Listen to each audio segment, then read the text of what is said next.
I should go home now. You do look better today.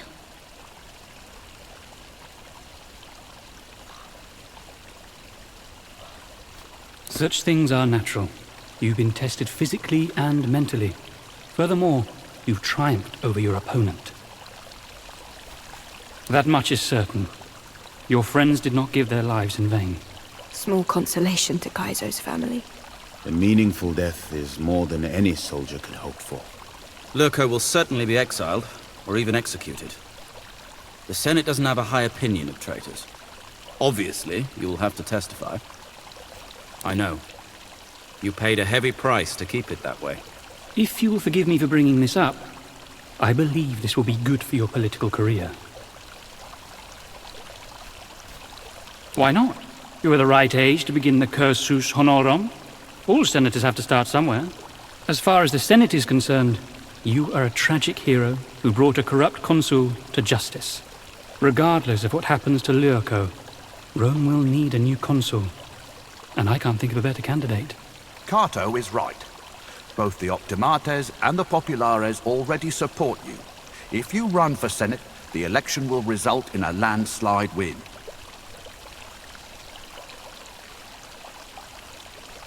I have no doubts. You did save them.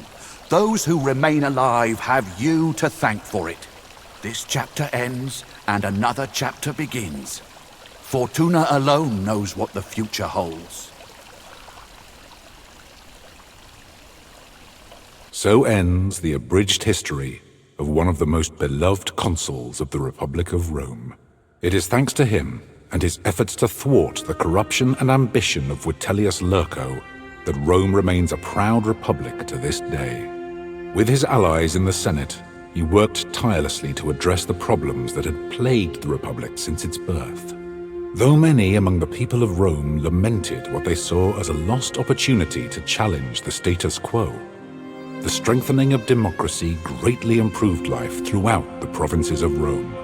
In time, the savior of the Republic took his well-deserved place in history among such heroes as Cincinnatus or Scipio Africanus. Cinnaros. Once he had been an athlete, a wrestler, and a troublemaker.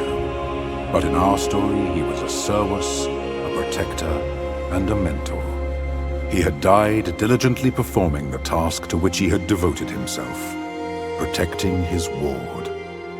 Cinnaros was given a tomb in Rome's finest cemetery, next to his old dominus, whose death had incited this story. Though his death had been unexpected, he met his end with dignity and resolve. He had received forgiveness and, after a fashion, vindication for the mistakes of his youth. He was missed by all those who knew him.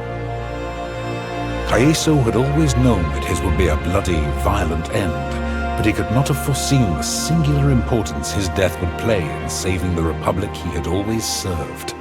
Never has a common soldier been named as a hero of the Republic, and have that honor ring quite so true. His funeral was attended by hundreds of men who had served beneath or beside him, most of whom, in one way or another, owed him their lives. Perhaps all this was small consolation to his daughter, who had to grow up without a father. But at least she and her mother were well cared for by all the people who were proud to have called Caeso, Quinctius, Aquilinus, their friend. Callida's second marriage turned out considerably better than her first. With her beloved husband committed to letting her live her best life, she was happy to settle down by his side, supporting him in his endeavors as he supported her. Callida was happy to find that it was possible to be a wife and a mother without giving up the things she loved. She taught their children archery and horseback riding, and nobody ever again looked down on her for her unwomanly pursuits. Bestia stayed in Rome and remained close friends with his old companions, going out of his way to stay in touch with them all, no matter the distance that separated them. He returned to the arena, but no longer as a gladiator. His new vocation was to teach Pancration, inspired by the story of his old magister Cinnaros. Though it brought him little wealth, there is no doubt it made him happy. As soon as things had quieted down, Bestia traveled to Africa once more to look for his sister. He did find her and bring her home, and she lived happily there for the rest of her life. Once everything had settled down, Deianira returned to her homelands in Servia, where she reconnected with her family. She brought some of them with her back to Rome, where they settled into a life of luxury. Though they would never feel quite at home in the city, they found that it was much easier to be outsiders together than alone. Deianira always remained loyal to her friends. Vitellius Scaevola left Roman politics and moved to Upper Latium with his wife Liviana, where they raised their children together in peace. Cato remained an important figure in Roman politics, grudgingly respected even by those among the population who desired change. He remained a defender of the patrician class, a shield against the pandering and opportunism of more populist voices. He himself was elected consul twice throughout his life, and his years in the position were generally favorably regarded. Cicero served one more year as consul before his retirement. In his old days, he lived a quiet life on a farm in Sicily, where he was greatly beloved by the people for his time as quaestor. He continued to write many books on politics and law. With Mithridates dead and his sons lacking his ability to rule, Pontus was soon annexed by Rome. The region never again rose to prominence. With Zenobia in charge of Musia, it became once more a peaceful part of the Roman province of Asia Minor. With her focus on trade and strong ties to the neighboring regions, her people enjoyed a period of great prosperity. Without the leadership of Damianos, the rebellion of his gladiators soon spiraled out of control, beginning what became known as the Servile War. Escaped slaves terrorized the Roman citizens throughout Thracia until the wealthy senator Crassus brutally defeated them and crucified thousands along the road towards Rome. Lunia's death sent Nazarmanes spiraling into a fractious conflict as greedy elders from minor tribes attempted to fill the void her passing had left behind. Though Queen Cleopatra attempted to bring the region under control, her attentions were too divided, the conflict too great for her to manage.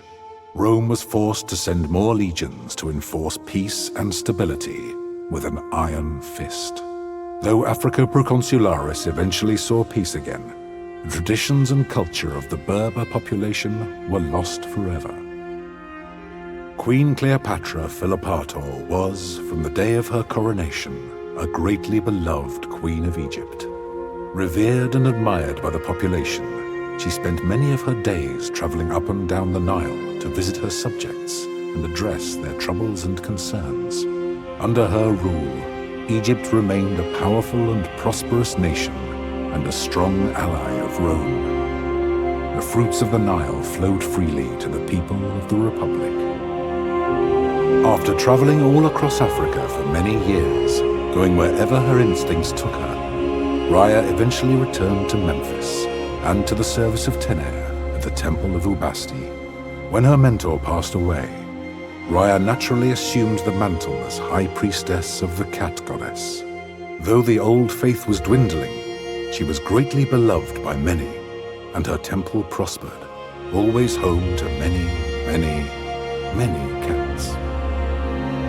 With Diotyrchus once more assuming rulership of the Aedui, the tribe maintained a strong alliance with Rome, and through it, they greatly prospered. With the aid of the Aedui, Gallia slowly unified under Roman rule, and civilization soon began to creep into those lands in the form of paved roads, aqueducts, and fortified Roman towns. In his old age, did the Druid ever regret hastening the absorption and suppression of his own faith and culture? We will never know. The once proud and strong Arverni were greatly reduced by the defeat of Vercingetorix, but his survival gave them hope. His will to make war upon Rome had been crushed, but he remained a strong figure of leadership among his people, even despite his failures. With his guidance, the tribes of Gallia remained unified and somewhat at peace, and vestiges of their culture and traditions survived their gradual subjugation under Rome. In this work, I have done my best to recount the history of this fascinating period, truthfully and accurately. As I have scoured the sources and spoken to many who claimed to have heard the story from someone who was there at the time, one thing that has stood out to me is the pivotal moments along the way where our story could have turned out very differently. In his darkest moods, the savior of Rome must have wondered if there was anything he could have done differently to save his friends. Perhaps if he had struck down Vitellius Lurco on that stage, or if he had gone so far as to bring his legion across the Rubicon, none of his companions would have had to die.